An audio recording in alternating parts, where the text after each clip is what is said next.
എന്താ ഈ കാണിക്കുന്നത് ഒന്നും മനസ്സിലായില്ലല്ലോ. ഹലോ ഡിയർ ഫ്രണ്ട്സ്, എല്ലാവർക്കും നമസ്കാരം. ഇന്നത്തെ എൻ്റെ പുതിയൊരു വീഡിയോയിലേക്ക് എല്ലാവർക്കും സ്വാഗതം. ഇന്ന് നമ്മൾ ഒരു സ്പെഷ്യൽ സാധനം വാങ്ങാൻ വേണ്ടിയിട്ട് നമ്മൾ ഭീമയിലേക്ക് പോവുകയാണ്. ഹസ്ബൻഡിന് വർഷങ്ങൾ കൊണ്ടുള്ള ഒരു ആഗ്രഹമാണ് കാത് കുത്തണമെന്ന്. അതിപ്പോൾ 56ാമത്തെ വയസ്സ് റിട്ടയർമെൻ്റ് ആയപ്പോഴാണ് സാധിച്ചത്. സർവീസിലിരുന്ന സമയത്ത് കുറേ ഫ്രണ്ട്സ് കാത് കുത്തിയ സമയത്ത് കുത്തണമെന്നുണ്ടായിരുന്നു. ആളന്നൊന്നും കുത്തിയില്ല. അത് കഴിഞ്ഞിട്ട് മോൻ കാത് കുത്തി, അപ്പോഴും കുത്തണമെന്ന് ആഗ്രഹം ഉണ്ടായിരുന്നു, അപ്പോഴും കുത്തിയില്ല.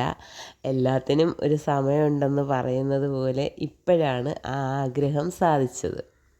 അങ്ങനെ ഞങ്ങൾ റെഡിയായി കുറേ ഫോട്ടോ വീഡിയോസൊക്കെ എടുത്തതിന് ശേഷം നമ്മൾ 6 മണിയായിട്ട് ഇറങ്ങിയപ്പോൾ മോനിപ്പോൾ സെക്കൻഡ് സ്റ്റഡാണ് കുത്താൻ പോകുന്നത്. ഫസ്റ്റ് സ്റ്റഡ് കുത്താൻ വേണ്ടിയിട്ട് നമ്മൾ തൃപ്പൂണിത്തുറ ഭീമയിലാണ് പോയത്.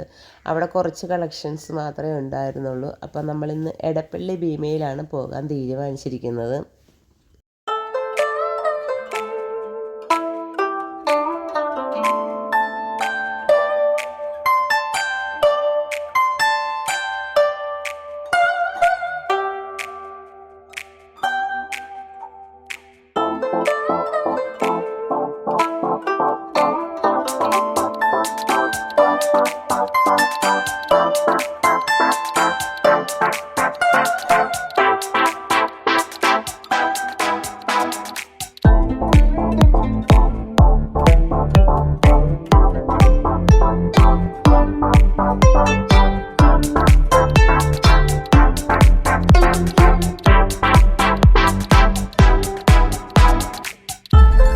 അങ്ങനെ നമ്മൾ ഭീമയിലെത്തി കഴിഞ്ഞപ്പോഴാണ് നമ്മൾ വിചാരിക്കും സ്വർണത്തിന് വില കൂടിയത് കൊണ്ട് ആരും വാങ്ങില്ല എന്നൊക്കെയാണ് നമ്മൾ വിചാരിക്കുന്നത്. പക്ഷേ അതിൻ്റെ ഉള്ളിൽ കടന്നു കഴിഞ്ഞപ്പോഴാണ് നമുക്ക് മനസ്സിലായത് തിരക്കോട് തിരക്ക്, ഭയങ്കര തിരക്കായിരുന്നു ഭീമയിൽ.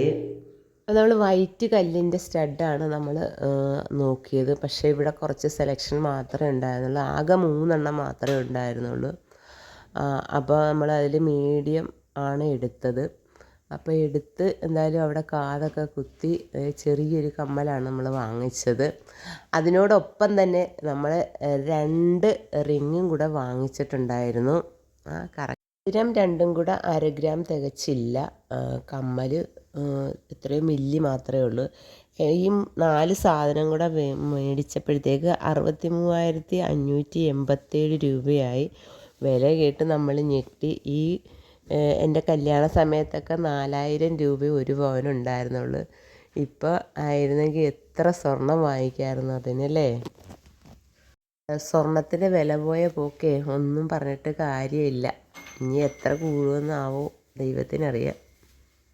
അങ്ങനെ കാതിൽ അടയാളം ചെയ്ത് കാതൊക്കെ കുത്തി കഴിഞ്ഞപ്പോഴത്തേക്ക് ആദ്യം കല്ല് വലുതായി പോയി എന്നൊക്കെ നമ്മൾ പറഞ്ഞ് വീണ്ടും ചേഞ്ച് ചെയ്യാൻ നോക്കിയായിരുന്നു. പക്ഷേ അത് വേറെ അവിടെ നോക്കിയെടുക്കാൻ വേറെ സെലക്ഷൻ കുറവായതുകൊണ്ട് പിന്നെ നമ്മൾ രണ്ടും കൽപ്പിച്ച് അത് തന്നെ കുത്തി കഴിഞ്ഞപ്പോഴത്തേക്ക് ഈ കാതിന് അത്രയും വലിയ കമ്മൽ തന്നെ വേണമായിരുന്നു. കാരണം തട്ട് കൂടുതലുള്ള കാതായതുകൊണ്ട് ചെറുതെടുത്തെങ്കിൽ അത് സൂട്ടാവില്ലായിരുന്നു.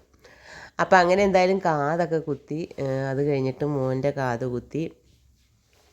മോൻ കുത്തിയ സെക്കൻഡ് സ്റ്റഡാണ്.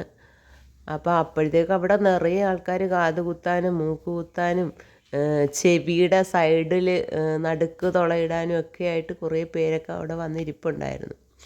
അപ്പോൾ അങ്ങനെ എന്തായാലും മോൻ്റെയും കാതൊക്കെ കുത്തിയതിന് ശേഷം നമ്മൾ ദക്ഷിണയൊക്കെ കൊടുത്തു. 2 പേരും ദക്ഷിണയൊക്കെ കൊടുത്തു. അപ്പോൾ കാത് കുത്തൽ വീഡിയോ ആയിരുന്നു ഇന്നത്തെ എൻ്റെ വീഡിയോ. അപ്പോൾ വീഡിയോ ഇഷ്ടമായ എല്ലാവരും ലൈക്ക് ചെയ്യുക. അപ്പോൾ മറ്റൊരു വീഡിയോ ആയിട്ട് വീണ്ടും കാണാം.